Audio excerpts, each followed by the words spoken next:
So I'm willing to bet you got to this video because you're trying to figure out whether or not you need Ganymede or Ganymede Extrait in your collection.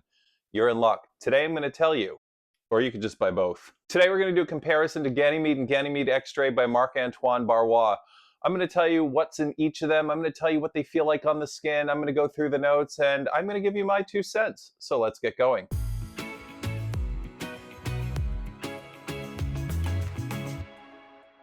Hi everyone, welcome back to the channel. My name is Sean. This is my 2 cents. If you've already seen our videos, then welcome back. And if you're a new viewer, then of course, welcome. Before we get started, I want to say if you're a fan of fast-paced fragrance reviews and you're not already subscribed, please hit the subscribe button. The algorithm really appreciates it when you do that, and so do I. Also, if you're not following me over on Instagram and TikTok and you'd like to do that, here is the handle. It's my 2 cents official. I would really appreciate it. Just go click follow or subscribe or whatever it tells you to do. All right, today we're going to talk about Ganymede and Ganymede Extrait by the house of Marc-Antoine Barrois. This is a comparison that gets flattened way too easily. This is not EDP equals light and Extrait equals heavy. If you know these fragrances, then you know already that both of them are extremely loud, but they just really express that loudness in different ways. But before we get into it, it's important to understand why Ganymede became such a popular reference point in niche perfumery. This was composed by Canton Biche, and when it first came out, this didn't really fit into any category. It wasn't your classic aquatic or blue fragrance, this wasn't an amber or fougere, and this wasn't a leathery fragrance. Ganymede smelled smooth, mineral, metallic adjacent, it smelled suede-like, almost leathery and futuristic, without feeling abstract or unwearable. And it's this balance that makes this fragrance stand out. All right, so let's start out talking about the original Ganymede, the Eau de Parfum. So for those of you who have been to the channel before, you know exactly how I feel about this fragrance. So this one opens up with a sharp mineral clarity. It almost feels like cool stone on the skin. Then you've got this leather accord which feels very smooth, it feels very suede-like. This is not animalic and it's not really rugged, this is a very gentle leather. So you've got immortelle in here which gives it sort of a salty warmth without adding sweetness. Then you've got saffron that gives it a little bit of structure without adding too much spiciness. And then there's a mandarin note, so you get a burst of citrus for a flash moment of a second, and then it sort of just steps out of the way. Nothing dominates here, everything seems to move together. And that's what I usually tell people about Ganymede when they ask me what I'm wearing. Ganymede has the distinction of being the fragrance that I have gotten the most compliments for. But one of the things about this fragrance, and about a lot of Canton Biche's fragrances, is that this is blended together so brilliantly. When you smell this fragrance, you're not going to know at all what you're smelling. Not a single note dominates, and there's nothing that you're going to say in here, that's a leather fragrance, or you're not going to say that's a mineral fragrance, and you're not going to say this is an overtly saffron fragrance. Everything is just working together really in harmony here, and that's the brilliance of this fragrance. On the skin, this really reads mineralistic. It feels smooth. It feels clean without a real soapiness. There's a leathery hint to this without being very heavy.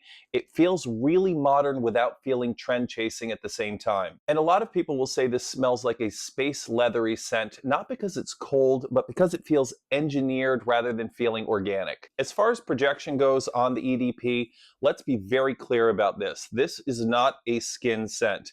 This is definitely going to cut through space. It's going to leave a trail behind you. Everybody around you is going to smell this. They're going to ask you what you're wearing because they're going to know they smell something really, really unique and really, really pleasant, but they're not going to know what it is. The difference here is that when you hear that something has this much projection, you're going to think it's very dense. This, however, is very airy and very linear. That said, the Eau de Parfum is not going to bloom very dramatically, but it's also not going to collapse into its own base.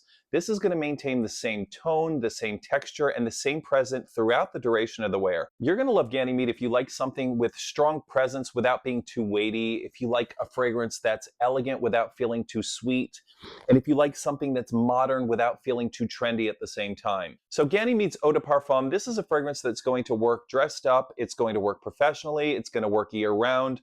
This is the more versatile expression of Ganymede for me.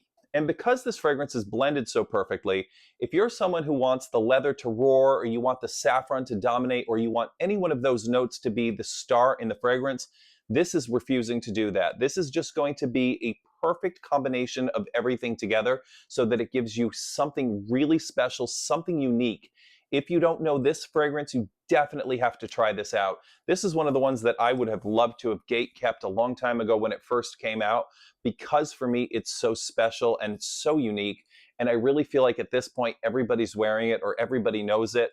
But I do get more compliments on this than anything else. And that's usually from somebody who's not familiar with it and they're not sure what they're smelling. But yeah, I absolutely love Ganymede, and it's no big secret. This is in my top 10 favorite fragrances of all time.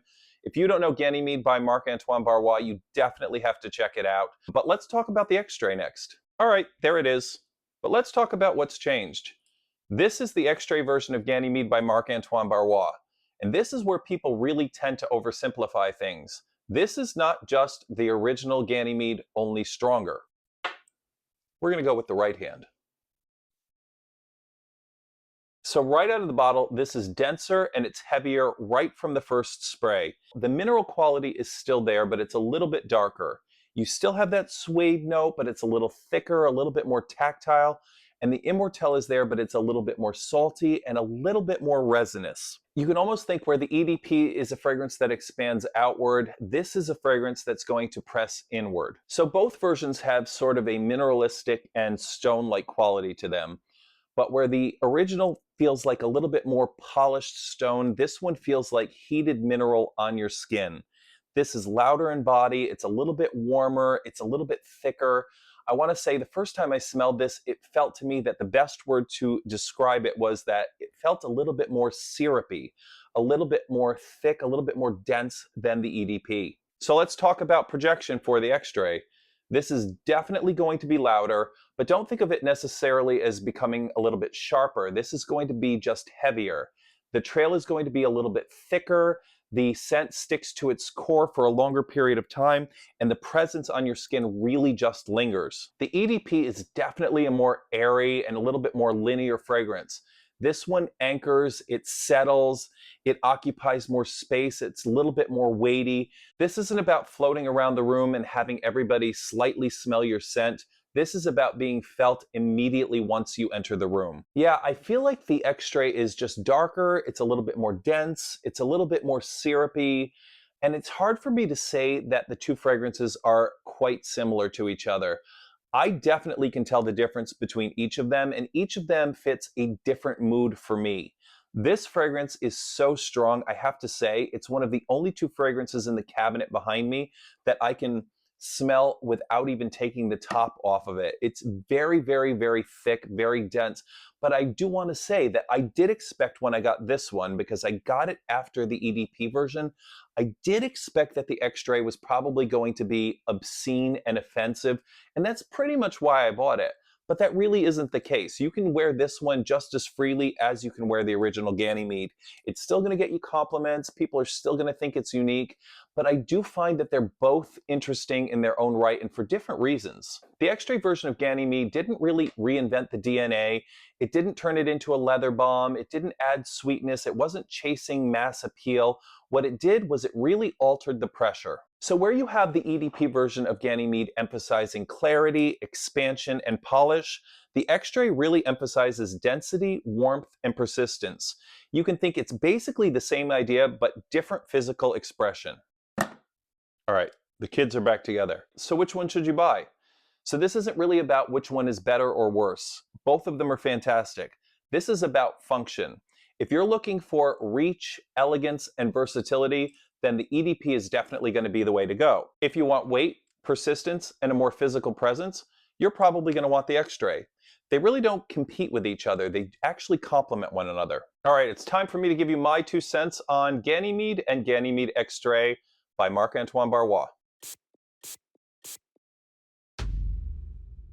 Okay, once again, no big secret. I absolutely love both of these fragrances. These are fantastic. If you don't know them, I mean, you can see the smile on my face. It's really, really fun to do a review like this because I get to smell both of them all day long. They're going to be on my skin for the rest of the day. Both of them have real lasting power. If you don't know these fragrances, they're going to be on your skin and your clothing forever, particularly the Extrait version. If you're looking for something with real sillage, projection, longevity, both of these are going to knock it out of the park. What makes Ganymede so compelling in both forms is not its performance. They both perform. It's about presence. The eau de parfum projects with precision. It's clean, it's mineral, and sharply outlined. It fills space without blurring the edges. The Extrait adds pressure. It deepens the same idea. It makes it a little heavier, a little warmer, a little bit more insistent. It doesn't expand, it just asserts. So this has never really been soft versus strong or light versus dark. This is really about precision versus pressure. And once you understand that, both versions really make sense. Not as replacements, but as two ways of expressing the same architectural idea. Both of them are fantastic. Give both of them a try. I'm not going to tell you which one's better. You're going to have to decide which one you're looking for. Do you want precision or do you want pressure? All right, that was my 2 cents on Ganymede and Ganymede Extrait. Do you have either one of these? Do you love these fragrances as much as I do? Tell me if you hate them. If you're in the outliers and you really don't like Ganymede, let me know. If you have any comments, please let me know. Write the comments down. I love interacting. I will respond to all of them, the good ones, the nasty ones, and anything in between. If you have any questions about either one of these fragrances and you want to know which one I think you would like, tell me a little bit about which kind of fragrances you wear in general, and I'll make a suggestion based on that. Just leave it in the comments. If you like this video, give me a thumbs up. If you didn't like the video, also give me a thumbs up. But I love these two fragrances. I think what Marc-Antoine Barrois has done is fantastic. I have 3 of the fragrances. I also have Encelade behind me. You've seen that in some of the lists. I think it was on the New Year's list. I'm looking to get another fragrance called Aldebaran. I don't know if you know anything about it. I have smelled it. It's fantastic. But rather than ordering it, I have decided I'm going to wait because Marc-Antoine Barrois is actually opening up a boutique store here in New York City in Soho. I think that's opening up in February, so I'm looking forward to going there and getting the fragrance, taking a little bit of footage inside the store, show you what it looks like. But look forward to that. I'm going to be doing a review of Aldebaran. Thanks again for watching. Once again, this was my 2 cents on Ganymede and Ganymede Extrait. I hope you enjoyed the video. I hope to see you next episode. I'm Sean. Thanks again for watching, everybody. Have a great day.